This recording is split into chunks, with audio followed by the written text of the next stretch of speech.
Hey everybody, thanks for joining us for our first little Calm Waves chat. Thanks to Diego for joining me and sharing a little bit of his story. This is just the beginning, so we want to apologize for sound issues and quality. We're going to get better as we continue on. So we didn't know really where to start, so we thought we'd just start somewhere in the beginning. So I hope you enjoy this quick little chat between Diego and I, and shoot us some comments, some questions, and let us know what you'd like us to discuss and share with you. All right. Thanks, guys.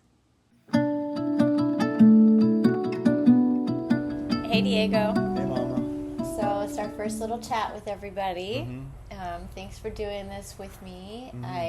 I know it's a little bit out of both of our comfort zones, but it's good to be comfortable in the uncomfortable. Yep. So I think we both really just wanted to share how breathwork has really helped, not just you, but me also, and really share ways that people can use the breathwork that we've used to manage things in their own lives. But for you, let's go all the way back. Mm-hmm. We're going to do a couple of chats like this, and so just taking it all the way back. Diego, maybe you can start by telling us how you started surfing.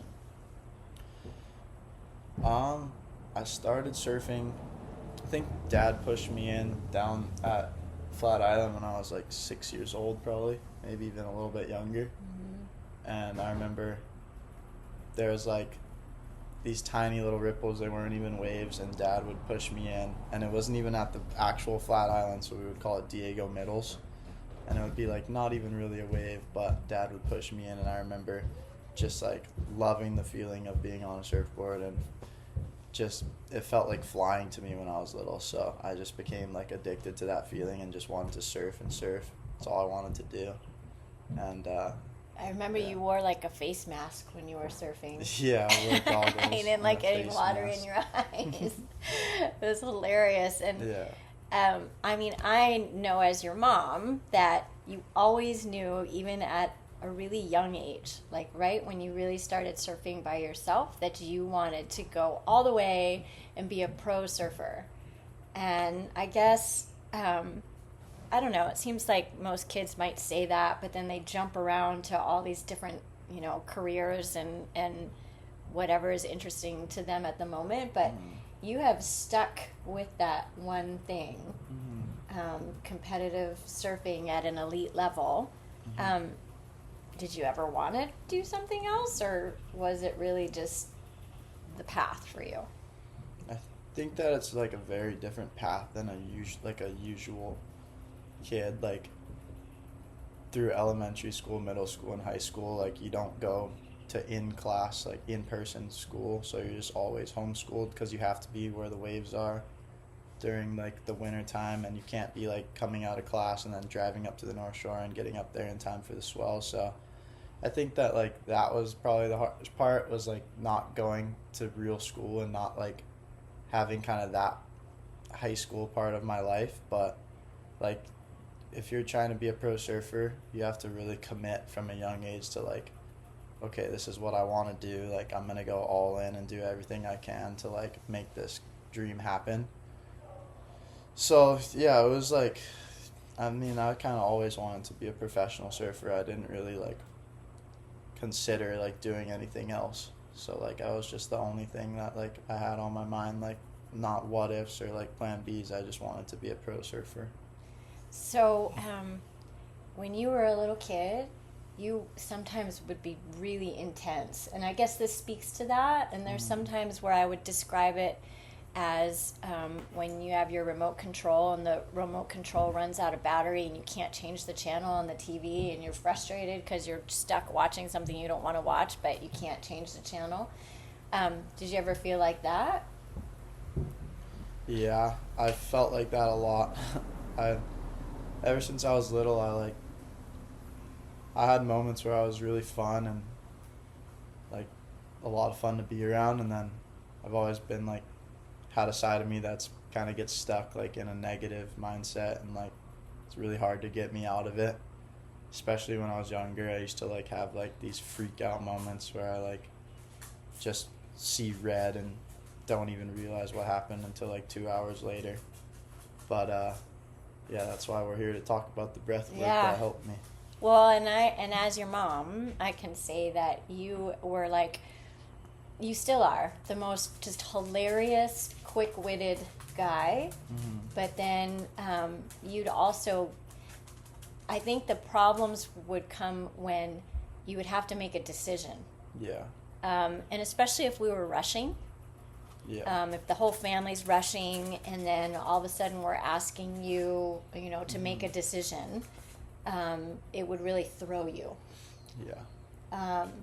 And so, you know, I think if we could have had breath work in those times and situations, instead of us kind of blowing it as parents and, you know, getting upset that you couldn't decide, because really behind your indecision was you were trying to figure out what we wanted you to say, right? Because you were a really good kid and you wanted to, you know, you wanted to choose correctly, if that's a thing, if that makes sense. And I mean, honestly, any of the answers would have been fine, but instead we all kind of ended up spiraling down and things would get pretty messed up. So for kids, you know, who find themselves feeling like that, and the parents are trying to parent their kids like that, I think if we could share just a little breathing practice right now, the one that is really good for if you're kind of spiraling and getting really indecisive, and then with that comes all the anxiety and stress, and then the parents are getting stressed, and then we're just creating the perfect storm, right? And so a really good breath work practice to use is just called visual breathing. And that is when we just breathe in through the nose. You remember this one? So it's like you're smelling the flowers. Yeah. And then you blow out your mouth like you're blowing out your birthday cake candles. Yeah. Okay, so let's do it together. You breathe in through your nose. And then blow out your candles.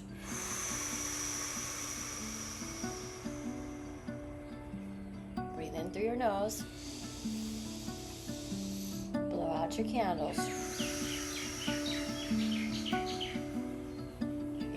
Nose, really smell the flowers, and blow out all the candles on the cake. See if you can keep doing that for 3 more breaths.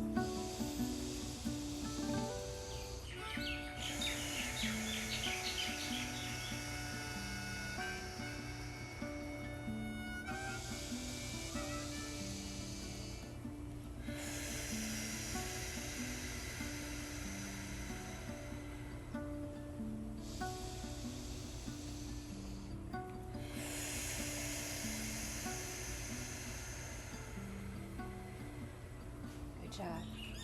How do you feel right now? So calm and relaxed. Me too. I was feeling a little stressed before we started doing this. Yeah, that definitely helps, like, immediately. It really does. So that's visual breathing.